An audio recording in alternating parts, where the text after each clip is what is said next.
जय Hind and hello guys, स्वागत है आपका आपके अपने YouTube चैनल ज्ञानदेह होस्ट में। और इस वीडियो में मैं आपको बताने वाला हूं RRB paramedical various post online form 2025 के बारे में कि कैसे आपको फॉर्म फिलअप करना है। गाइस, ये भर्ती आपकी टोटल 434 पोस्ट पर निकाली हुई है, जिसके फॉर्म आप लोग 8 सितंबर 2025 तक भर पाएंगे। तो इस वीडियो के अंदर आपको लेटेस्ट अपडेट के साथ में फॉर्म कैसे फिल करना है इसके बारे में संपूर्ण जानकारी दी जाएगी। इसके लिए आपको वीडियो को बिना स्किप किए पूरा देखना होगा ताकि आपसे कोई भी जानकारी मिस ना हो। अब चलिए शुरू करते हैं। अगर आपने अभी तक वीडियो को लाइक शेयर नहीं किया हो तो कर देना और चैनल को सब्सक्राइब करके बेल आइकन ऑन कर लेना।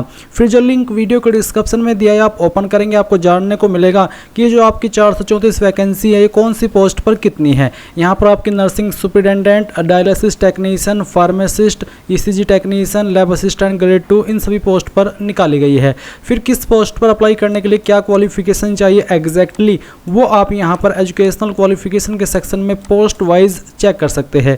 इसी के साथ आप जानेंगे कि कौन सी पोस्ट पर एज लिमिट कितनी है और कितनी सैलरी आपको इस पोस्ट पर दी जाएगी। फीस की अगर बात करें तो जनरल, ओबीसी, ईडब्ल्यूएस के लिए 500 है और एससी एसटी विकलांग के लिए 250 है और ऑल कैटेगरी फीमेल के लिए भी 250 रुपये फीस है। पर ये पूरा सच नहीं है।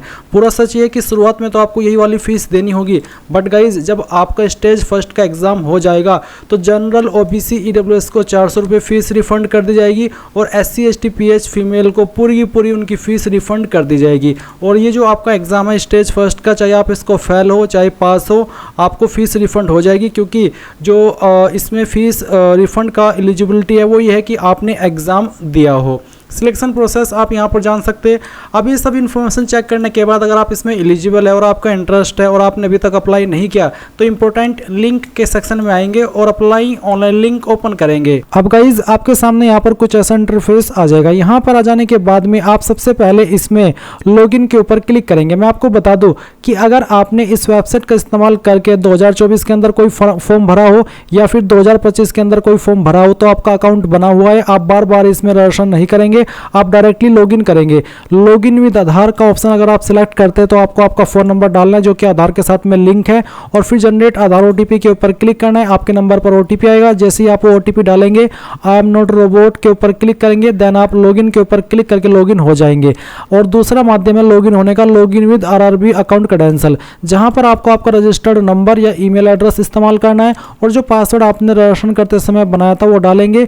आई एम नॉट रोबोट के ऊपर क्लिक करके लॉगिन कर लेंगे। बट गाइज अगर आप इसमें पहले से रजिस्टर्ड है बट आप आपका पासवर्ड भूल चुके हैं तो आप फॉरगॉट पासवर्ड पर क्लिक करना। इसके बाद में आपका मोबाइल नंबर डालना या ईमेल आईडी, फिर आपका डेट ऑफ बर्थ जो आपने भरा था और आई एम नॉट रोबोट के ऊपर क्लिक करके जैसे आप प्रोसीड करेंगे तो आपको मैसेज और ईमेल के माध्यम से आपका पासवर्ड सेंड किया जाएगा, जिसका इस्तेमाल करके आप यहाँ पर लॉगिन हो जाएंगे। पर गाइज अगर आपने इस वेबसाइट का इस्तेमाल करके ना तो 2024 के अंदर कोई फॉर्म भरा और ना ही 2025 में, तो आप इसमें पहले अकाउंट क्रिएट करेंगे। इसके लिए आपको यहाँ पर क्रिएट एन अकाउंट इसके ऊपर क्लिक करना है। अब आपको यहाँ पर नोट करके सेम चीज बोली जा रही है जो कि मैं आपको बता भी चुका हूँ कि अगर आपने सीएन यानी कि रेलवे का जो आरआरबी के द्वारा फॉर्म निकला था 2024 के अंदर, चाहे कोई सा भी हो, उस वक्त अगर आपने रजिस्टर किया था तो आप दोबारा रजिस्टर मत कीजिए, उसी इन्फॉर्मेशन का इस्तेमाल करते हुए लॉगिन हो जाइए। पर क्योंकि आप यहाँ पर इस वाले इंटरफेस पर आए हैं तो इसका मतलब ये है कि आप यहाँ पर अभी तक कोई भी फॉर्म नहीं भरे इस वेबसाइट का इस्तेमाल करते हुए, पहली बार इस वेबसाइट का इस्तेमाल करके कोई फॉर्म भर रहे हैं, तो इसलिए आप यहाँ पर इसमें न्यू रजिस्ट्रेशन करेंगे। तो इसके लिए आप यहाँ से ओके कर दीजिए। ओके करने के बाद में आप देखेंगे कंट्री ऑफ नेशनलिटी, इसमें आप इंडिया सेलेक्ट कर लीजिए अगर आप इंडियन हैं। फिर आप देखेंगे पर्सनल इन्फॉर्मेशन, जहाँ पर सबसे पहले है फुल नेम। आपको आपका पूरा नाम 10th के सर्टिफिकेट के अकॉर्डिंग फिल करना है। इस नाम को दोबारा डाल करके आपको यहाँ पर वेरीफाई कर देना है। फिर आपसे पूछा है have you changed your name, क्या आपने 10वीं के बाद में आपका नाम बदला है? अगर हाँ तो यस, और फिर आप यहाँ पर अंडरस्टैंड एंड आई एग्री इसके ऊपर क्लिक करके जो आपने नाम बदला है वो आप डालेंगे और उसको दोबारा डाल करके वेरीफाई कर देंगे। पर गाइज अगर आपने अपना नाम नहीं बदला 10वीं के बाद में तो आप यहाँ पर नो कर दीजिए। अब जो आपका डेट ऑफ बर्थ है वो आप कैलेंडर के ऊपर क्लिक करके सिलेक्ट कर लेंगे, पहले ईयर फिर यहाँ से आपका मंथ और उसके बाद में डे, तो आपकी डेट ऑफ बर्थ इस तरह से आ जाएगी। उसको दोबारा सिलेक्ट करके आप यहाँ पर वेरीफाई कर दीजिएगा। फिर आएगा जेंडर, आपको आपका जेंडर सिलेक्ट करना है, जेंडर को दोबारा सिलेक्ट करके वेरीफाई कर लेना है। अब आप यहाँ पर फादर नेम डालेंगे। फादर नेम भी आपको 10th के सर्टिफिकेट के अकॉर्डिंग यहाँ पर भरना देना है। अब उसको दोबारा डाल करके वेरीफाई भी कर देना है। सेम वे में आप आपकी मदर्स का नेम यानी कि माता जी का नाम डालेंगे और उसको दोबारा डाल करके वेरीफाई कर देंगे।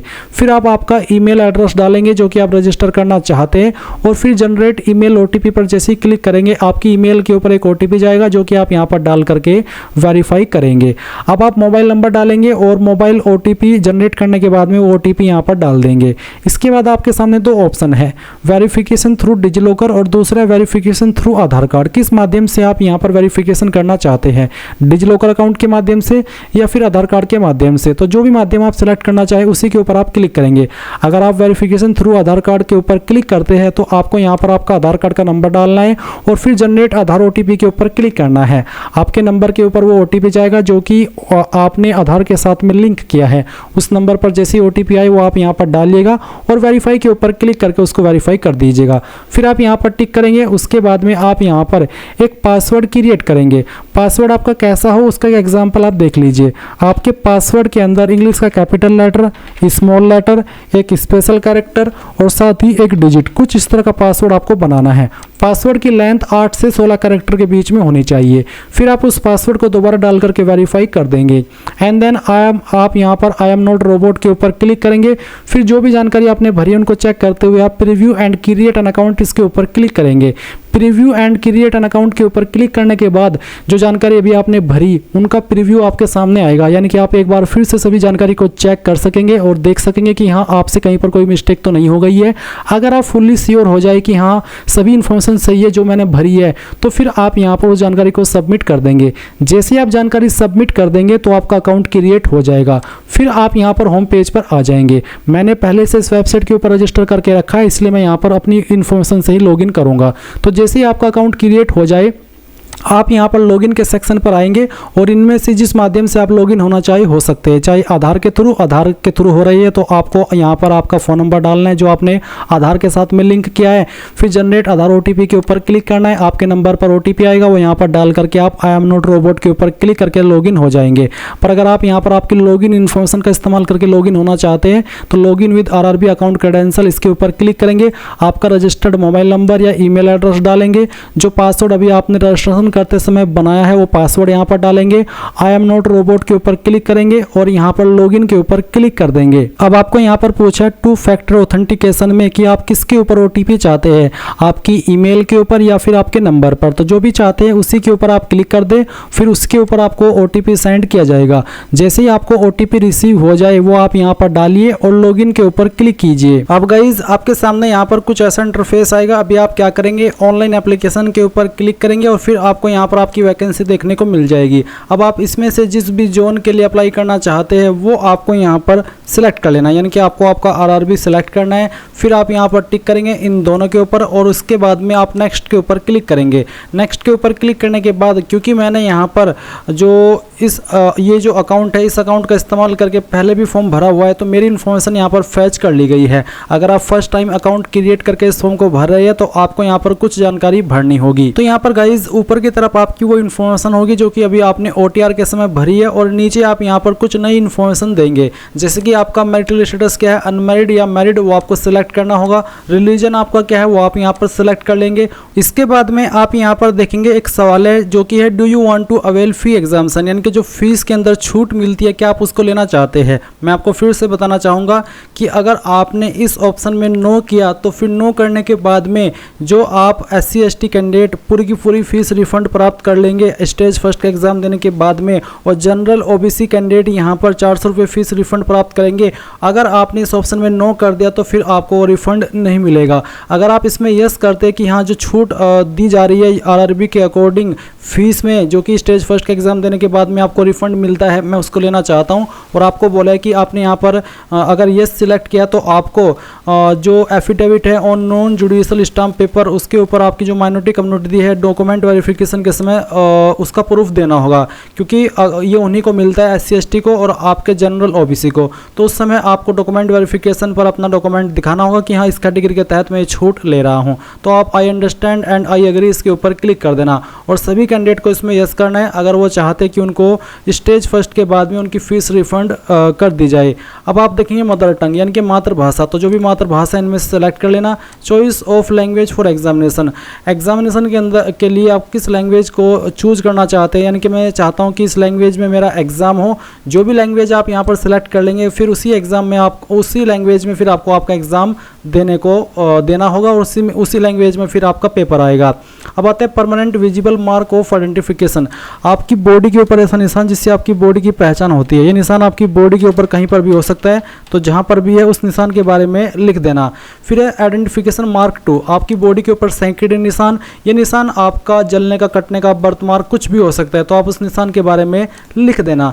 अब आती है कम्युनिटी, कम्युनिटी के सेक्शन में अगर आप जनरल है तो आप अनरिजर्व्ड सेलेक्ट करेंगे, ST है, OBC है, EWS है, जो भी आपकी कास्ट कैटेगरी है वो आप यहाँ पर सिलेक्ट करेंगे। अगर आप OBC सेलेक्ट करते तो आपको बोला है कि अगर आप SC ST OBC है तो आपके पास जो कास्ट सर्टिफिकेट है वो सेंट्रल का होना चाहिए। अगर आप जनरल है तो फिर आपके सामने कोई अतिरिक्त ऑप्शन नहीं आएगा। अगर आप ST है तो आपके सामने इस तरह का ऑप्शन आएगा जहाँ पर बोला है नेम ऑफ द ट्राइब, आपको आपके कास्ट सर्टिफिकेट को चेक करना है, उसमें जो आपकी ट्राइब है वो ट्राइब यहाँ पर आपको लिख देनी है। फिर आपका कम्युनिटी सर्टिफिकेट नंबर यहाँ पर देना होगा। उसके बाद में इनमें से कौन सी पोस्ट के अधिकारी द्वारा आपका सर्टिफिकेट जारी हुआ है वो पोस्ट आपको सिलेक्ट करनी होगी। ये जो सर्टिफिकेट है जनरली इन पोस्ट के अधिकारी द्वारा जारी होता है जो यहाँ पर आपको दी गई है।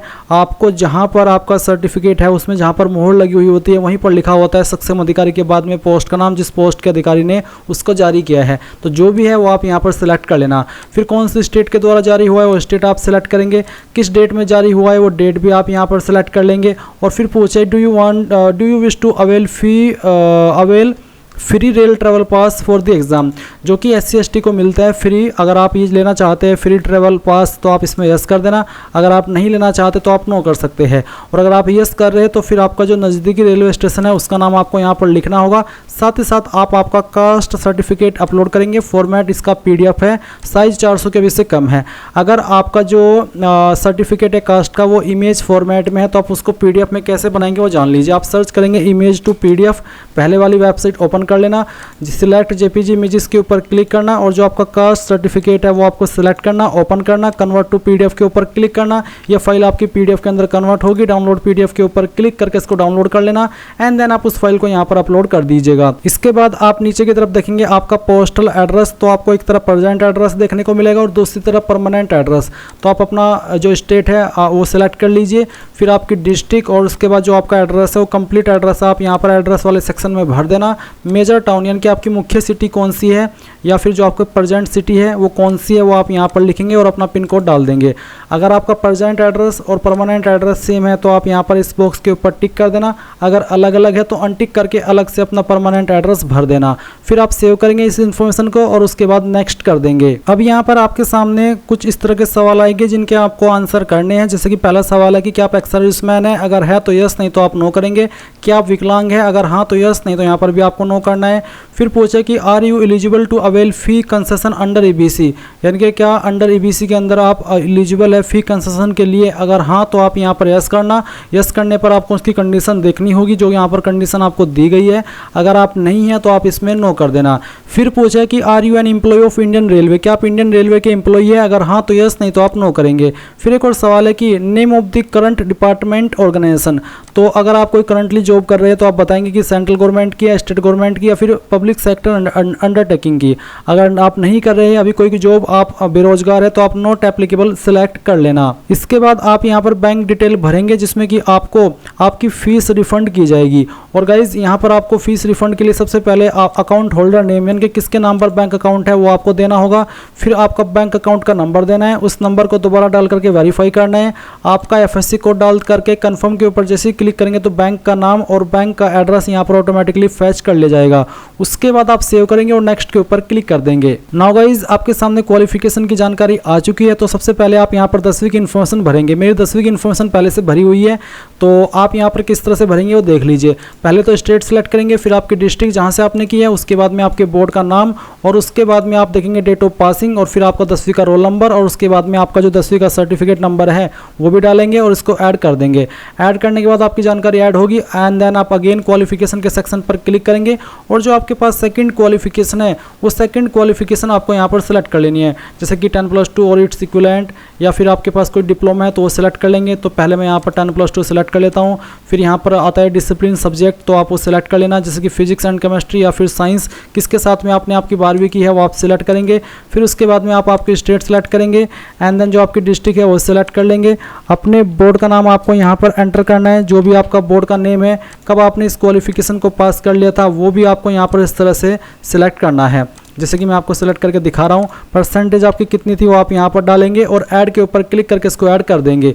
अब गाइज यहाँ पर आप वो क्वालिफिकेशन सेलेक्ट करेंगे जिस क्वालिफिकेशन से आप अपनी पोस्ट पर अप्लाई करने के लिए एलिजिबल हो रहे हैं। अपनी पोस्ट यानी कि वो पोस्ट जिस पर आपको अप्लाई करना है। तो जो कैंडिडेट यहाँ पर अप्लाई करने वाले नर्सिंग सुपरिटेंडेंट की पोस्ट पर, उनको यहाँ पर सिलेक्ट करनी होगी BSc नर्सिंग, क्योंकि अगर मैं आपको क्वालिफिकेशन के सेक्शन पर लेकर के जाऊँ तो आप देख सकते हैं नर्सिंग सुपरिटेंडेंट की पोस्ट पर आपसे जो रजिस्ट्रेशन है आपका वो मांगा है, साथ ही साथ आपको बोला है कि आपके पास यहाँ पर या तो BSc नर्सिंग होनी चाहिए या फिर आपके पास 3 ईयर का ये जो GNM का कोर्स है वो होना चाहिए। तो जो भी है आपके पास इनमें से वो आप यहाँ पर सिलेक्ट कर लेना। ये सिलेक्ट करने के बाद में आप फिर आपका डिसिप्लिन सब्जेक्ट सिलेक्ट करेंगे। Name of the course as existing on certificate, यानी कि आपको आपके कोर्स का नाम एंटर कर देना है। तो आप जो भी नाम है वो आप यहाँ पर एंटर करेंगे और फिर उसके बाद में आप यहाँ पर जो आपकी स्टेट है वो एंटर कर देंगे। पहले मैं यहाँ पर आपको ये जो डिटेल्स है वो डेमो के लिए फिल करके दिखा देता हूँ।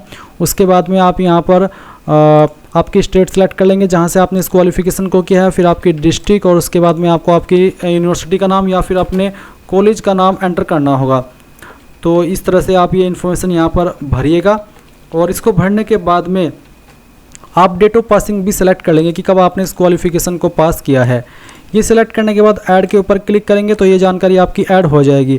अब अगर आपके पास इसके अलावा भी कोई और क्वालिफिकेशन है तो आप उस क्वालिफिकेशन को भी यहाँ पर सिलेक्ट कर सकते हैं, सिलेक्ट के ऊपर क्लिक करके एंड देन फिर आप यहाँ पर वर्क एक्सपीरियंस का सेक्शन देखेंगे। अगर आप ऐसी पोस्ट पर अप्लाई करें जिस पर एक्सपीरियंस मांगा है तो आप यहाँ पर जो आपका एक्सपीरियंस डिटेल है वो सिलेक्ट कर लेंगे इस तरह से, और फिर आपको बताना कि आपका प्रेजेंटली वो जॉब कर रहे हो या फिर आपने पास्ट में किए थे, फिर किस डेट से लेकर के किस डेट तक किया था वो डेट, और आपका एक्सपीरियंस का सर्टिफिकेट अपलोड करेंगे। ऐड के ऊपर क्लिक करेंगे और फिर नेक्स्ट कर देंगे।